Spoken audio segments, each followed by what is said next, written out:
வணக்கம். நாகை லோட்டஸ் கிச்சனில் இன்றைக்கி நம்ம குடமிளகாய் சாதம் செய்ய போகிறோம்.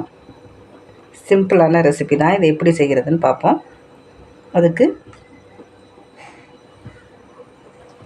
அதுக்கு தேவையான 2 வெங்காயம் கட் பண்ணி வச்சுருக்கேன், 2 குடமிளகாய், 2 தக்காளி, ஒரு 3 ஸ்பூனு கடலைப்பருப்பு, ஒரு 3 காஞ்ச மிளகாய்.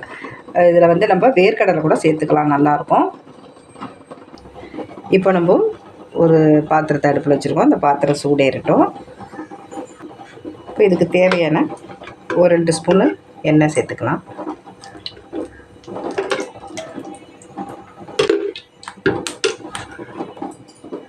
இப்போது ஒரு ஸ்பூன் கடுகு, ஒரு 3 காஞ்ச மிளகாய் கிள்ளி போட்டுருக்கேன், ஒரு 3 ஸ்பூனு கடலைப்பருப்பு. இப்போது இந்த கடலைப்பருப்பு நம்ம கொஞ்சம் வதக்கிட்டோம். லைட்டாக செவந்த பிறகு இது கூட நம்ம வெங்காயம், இந்த தக்காளியும் நம்ம இதில் சேர்த்துக்கலாம்.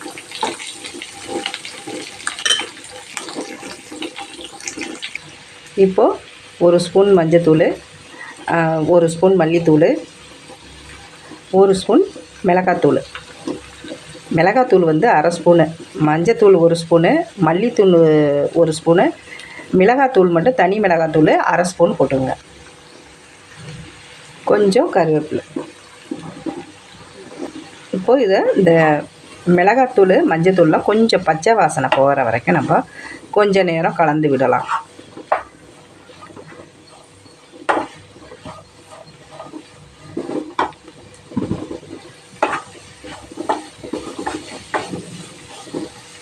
காரம் வேணும்னு நினைக்கிறவங்க மிளகாத்தூள் கொஞ்சம் ஜாஸ்தி சேர்த்துக்கலாம். காரம் நார்மலாக போதும்னாக்கா 1/2 ஸ்பூன் சேர்த்துக்கலாம். நீங்கள் ஒரு 2 பேர் 3 பேர் சாப்பிட்ற அளவுக்கு சாதம் செஞ்சீங்கன்னா. இந்த வெங்காயத்துக்கும் தக்காளிக்கும் தேவையான கொஞ்சோண்டு உப்பை நம்ம சேர்த்துக்கலாம். அப்போ தான் கொஞ்சம் சீக்கிரமாக அது கொஞ்சம் வதங்கும். வெங்காயமும் ஒரு 3/4 பதம் வதங்குனுச்சுன்னா போதும், ரொம்பவும் வதக்கணும்னு அவசியம் இல்லை.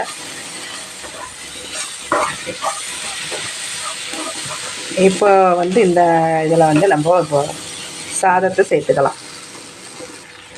குடமிளகாவை சேர்த்துட்டு அதுக்கப்புறம் நம்ம சாதத்தையும் இதில் சேர்த்துக்கலாம். நான் 2 குடமிளகாய் எடுத்து கட் பண்ணி வச்சுருக்கேன். இதையும் சேர்த்துட்டு அடுத்தது நம்ம சாதத்தையும் இதில் சேர்த்துடலாம். இப்போது நம்ம இப்போ இதை வதக்கிட்டோம் ஒரு 5 நிமிஷம். அடுத்தது இப்போ சாதத்தை அதில் சேர்த்துடலாம். இப்போ அடுப்பை சிம்பிளை வச்சுக்கோம். சாதத்தை இப்போ நம்ம சேர்த்துடலாம். சாதம் அரிசி நம்ம நார்மலாக எப்பயும் வடிக்கிற அரிசி தான். ஏற்கனவே அதில் நம்ம உப்பு சேர்த்துருக்கோம். இப்போ இந்த சாதத்துக்கு கொஞ்சம் நம்ம லைட்டாக தூள் உப்பு சேர்த்துக்கலாம். அது அடுத்தது இதில் 1 ஸ்பூனு எண்ணெய் சேர்த்துக்குவோம்.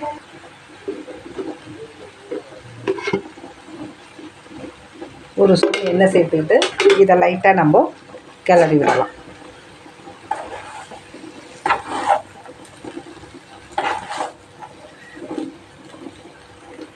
இப்போ இதை நல்லா கிளறிட்டோம். ஒரு 2 நிமிஷம் லைட்டாக சிம்மில் வச்சு நம்ம 2 நிமிஷம் அடுப்பில் கொஞ்சம் நேரம் வச்சுருக்கோம்.